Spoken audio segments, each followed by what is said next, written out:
You want the house to feel like someone is living there, not as though someone's actually living there. You want it to feel like the person who's coming to look at it could move in right then and they would feel really good about it. Howdy YouTube, it's your buddy Ian for the Fix My House channel, and this is going to be a quick video of 3 simple things to think about when you're selling your house. Let's do it. Okay, so first off, just so you know, this is my dog Walter. He's about a 9-year-old Shepherd Husky mix. He's probably just gonna hang out right there. So I have been a general contractor remodeler on and off for about 25 years, since I was about 15 years old. And along the way, I've been involved with the buying and selling of houses multiple times. And along the way, there's some things that I have learned that have really helped me with the stress level during the process, which I think might help you. So the number one thing that helps me when I'm selling a house is not to think about things like the housing market or the housing inventory or just the broader market in general. When you really boil it down, what you're doing when you're selling your house is you're putting your house on the housing market, but all you need to do is have that one person that likes your house enough and wants to go ahead with the purchase. So you're just looking for one buyer. Could be one person, could be a couple, could be a family, could be an investor. But the best way I have found to think about it is you don't need to sell your house to everyone. You need to sell your house to one individual or a couple people that you just need to get in the door, preferably as soon as possible, and they will then fall in love with the house and want to go through with the purchase. And the reason that's point number one is because it really lowers the stress.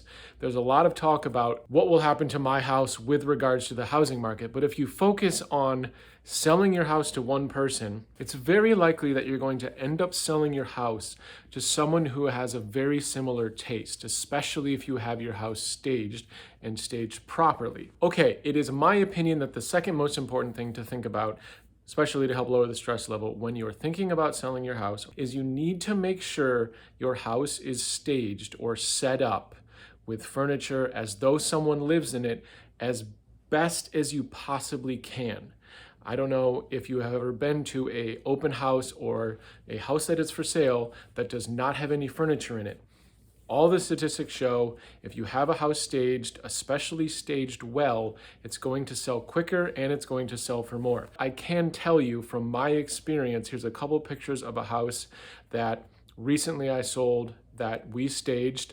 We think it looks great and it's going to be attractive to a pretty specific group of people, but those are the people that we want to buy the house. You want the house to feel like someone is living there, not as though someone's actually living there. You want it to feel like the person who's coming to look at it could move in right then and they would feel really good about it. They would feel comfortable, they would feel happy, they would feel great sitting on the couch and watching TV or reading a book or coming home from work. The feeling you're trying to create is an environment that the ideal buyer, who again, I think is probably going to have similar taste to you, is going to be really comfortable as soon as they walk in the door.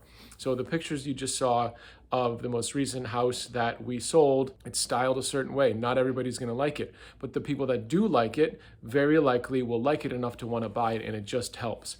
So I always advise people that are about to sell a house, take a little time or spend a little money to have the house staged properly. If you have nice furniture and nice stuff, it's not that difficult. Okay, so my number 3 tip, things to think about when you're selling your house, mindset, reducing stress, is everything is negotiable. Now, when I say everything, the caveat is, of course, there's some very set in stone taxes and things like that that go along with the transaction. But in my experience, if it involves a commission, if it involves some sort of fee from a contractor or a service, it is almost always negotiable, just like many other things in life, even the things that we don't assume are negotiable.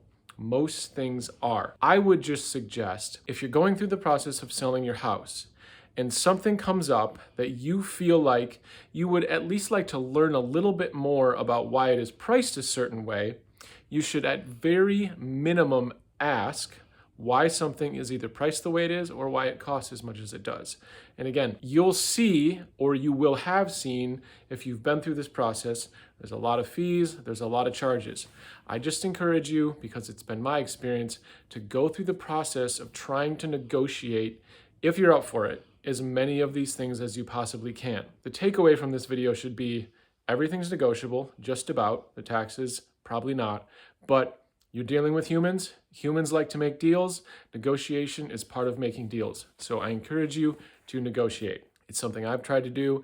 And if you can create a win-win situation, it can be done. Trust me, I've done it before. And as a contractor, I can tell you, everything a contractor does is also negotiable. So to recap, the 3 things to lower your stress level when you're selling your house, in my experience, are: remember, you're selling your house to a very specific person, family, investor group, something along those lines. Don't think about the broader market. What you should do instead, tip number 2, focus on getting your house to look the best it possibly can. Do not try to sell it if it doesn't have furniture in it. Number 3, basically everything, fees, charges, etc., are probably negotiable. If this did help, hit the thumbs up. Feel free to subscribe and check out more videos on the channel. You might like this one, which is a bunch of DIY home repair you can do on your house. Again, I'm Ian. I hope you have a great day, and I hope this helped. Take care.